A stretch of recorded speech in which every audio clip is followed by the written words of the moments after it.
পাপ বাপকে ছাড়ে না, ষড়যন্ত্র করে জেতা যায় না। আর গণতন্ত্রের লড়াই যখন, তখন অন্তত এই ষড়যন্ত্র দীর্ঘস্থায়ী হতেই পারে না। আজকের রায় তার প্রমাণ যে ক্ষমতার জন্য এই ধরনের উদগ্র কামড়াকামড়ি গণতন্ত্রের পথ নয়। দল আপনি অনেক বড় হতে পারেন, নেতা অনেক বড় হতে পারেন, ব্যক্তি অনেক বড় হতে পারেন, কিন্তু সমগ্রের কাছে ছোট। আমি প্রথমে আল্লাহর কাছে শুকর করছি, আমি বিশ্বাস করতাম ষড়যন্ত্র টিকবে না। এত বড় একটা অভ্যুত্থান হলো, তাতে মানুষের, অন্তত মানুষকে যারা পরিচালনা করবে, দেশ যারা চালাবে, সেই সমস্ত ব্যক্তিদের মন মানসিকতার পরিবর্তন হওয়া দরকার ছিল।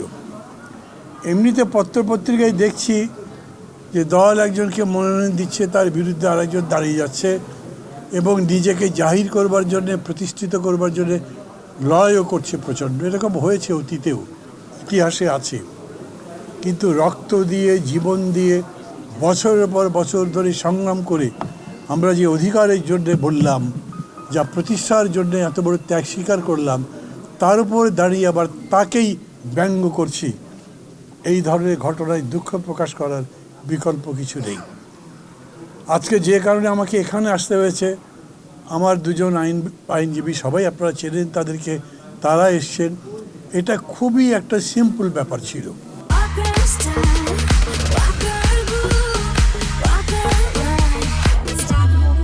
বা যাচাই বাছাই করা হয় প্রার্থীদের বাদ দেবার জন্য নয়, বরঞ্চ তাদের কোনো ভুল ত্রুটি হলে সেটা সংশোধন করে যাতে তাদেরকে নির্বাচনী প্রক্রিয়ার মধ্যে রাখা যায়, এই জন্যে সংশোধন করবার সুযোগ অন দ্য স্পট আছে।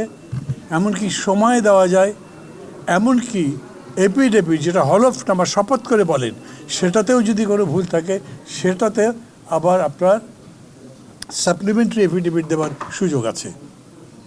অথচ আমার বাড়ি বগুড়া, সেইখানে আমি নির্বাচনের আগেও করেছি, এইবারে যখন করছি তখন আমাকে বিরোধিতা করবার জন্যে যে মবক্রাসি করা হয়েছে, এটা ইল ওমেন, এক কথায় খুবই একটা অশুভ ইঙ্গিত।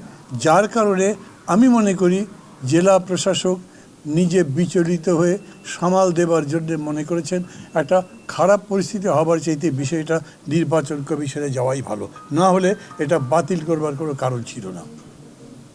এর আগে আমি এরকম করে বলিনি, কারণ সত্যায়িত হোক তারপরে বলাই উচিত মনে করেছি। আমি চাইব আপনাদের মাধ্যমে দেশবাসী এটা জানুক যে ক্ষমতার জন্য এই ধরনের উদগ্র কামড়াকামড়ি গণতন্ত্রের পথ নয়। দল আপনি অনেক বড় হতে পারেন, নেতা অনেক বড় হতে পারেন, ব্যক্তি অনেক বড় হতে পারেন, কিন্তু সমগ্রের কাছে ছোট। সেই মানসিকতা না থাকলে গণতন্ত্র হবে না।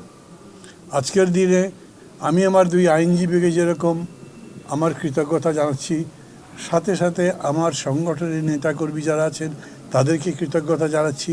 আর কৃতজ্ঞতা জানাচ্ছি আপনাদেরকে, কিছু কিছু মিডিয়া যারা সেরকম করে প্রতিষ্ঠিত নয়, তারা লোভে পড়ে অর্থ, অন্যান্য উৎকোচের মধ্যে এত অন্যায় রিপোর্ট করেছেন যেগুলোর প্রতিবাদ না করে পারা যায় না। আমি ব্যাংকের কাছে ঋণী ছিলাম, আমি ব্যবসা করছি, থাকতেই পারি। আমি ব্যবসা নিজে করতে পারি বা না পারি সেটা কথা আমার নামে আছে, আমাকে স্বীকার করতে হবে। কিন্তু আমি খেলাপি হয়ে গেছি, অতএব আমার কাছে নোটিশ পাঠানো হয়েছে, যেটা একেবারে মিথ্যা একটা নোটিশ একটা ব্যাংকের ম্যানেজারকে দিয়ে করানো হয়েছিল। এবং কী প্রক্রিয়া করা হয়েছিল সেটা আবার যে ব্যাংক বগুড়ার বড়গোলায় ইসলামী ব্যাংকের ব্রাঞ্চে যোগাযোগ করলে জানবেন। সেই ম্যানেজার ওই চিঠি পাওয়ার পরে আমি হেড অফিস যখন গিয়ে বলেছি, যেখানে আপনাদের হেড অফিসে আমার এটা রিশিডিউল করা আলোচনা চলছে, তখন এই চিঠি কীভাবে আসে? ওটা একটা ঘোরতর অপরাধ ছিল, সেই জন্যে সেই ম্যানেজারকে স্ট্যান্ড রিলিজ করা হয়েছে। কিছু মনে করবেন না, এই খবর মিডিয়াতে যায়নি, তাকে শাস্তিমূলক ট্রান্সফার করে স্ট্যান্ড রিলিজ করা হয়েছে। এমন নিচে নেমেছেন আমার বিকল্প প্রার্থী, নাম বলবো না, কারো বিরুদ্ধে বলবার জন্য নয়, পদ্ধতিটা বোঝার জন্য বলি। রাজনীতিক প্রতিযোগিতা আছে, ভোট যখন প্রতিযোগিতা তো বটেই, কে হারবে কে জিতবে, হারাজদারই তো লড়াই। কিন্তু সেই হারা মানে এ নয় যে আপনি কোমরের নিচে বাড়ি দিয়ে তাকে ফেলে দেবেন। এটার নাম গণতন্ত্র নয়, অন্য কিছু নয়। আজকে এই সময় কথাগুলো এই জন্যই বলছি, এতদিন এরকম করে বলিনি, কারো কাছে আক্রমণ করবার জন্য নয়, এই অভিজ্ঞতা থেকে শেখার জন্যে পাপ বাপকে ছাড়ে না, ষড়যন্ত্র করে জেতা যায় না। আর গণতন্ত্রের লড়াই যখন, তখন অন্তত এই ষড়যন্ত্র দীর্ঘস্থায়ী হতেই পারে না। আজকের রায় তার প্রমাণ।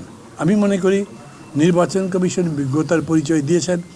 নির্বাচন কমিশন 2 দিনে যাই করেছেন, আমি মনে করি তার মধ্যেই ইনক্লুসিভনেস আছে। যখন আপনি অন্তর্ভুক্তিমূলক রাজনীতির কথা বলছেন, তখন যেন তেন প্রকারে বাদ দেবার কোনো আইডিয়া অবশ্যই আমাদেরকে বাদ দিতে হবে।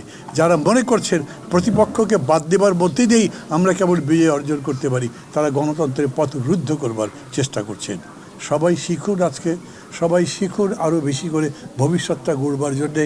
এত বড় সংগ্রামের মধ্যে দিয়ে যে নতুন বাংলাদেশ গড়ে তোলবার প্রত্যয় বাংলাদেশের মানুষ উচ্চারণ করেছিল, সেই প্রত্যয়ের পক্ষে থাকবার জন্যে, সেই প্রত্যয়কে বাস্তবে রূপ দেওয়ার জন্যে আমরা সবাই মিলে কাজ করি। আপনাদের সবাইকে ধন্যবাদ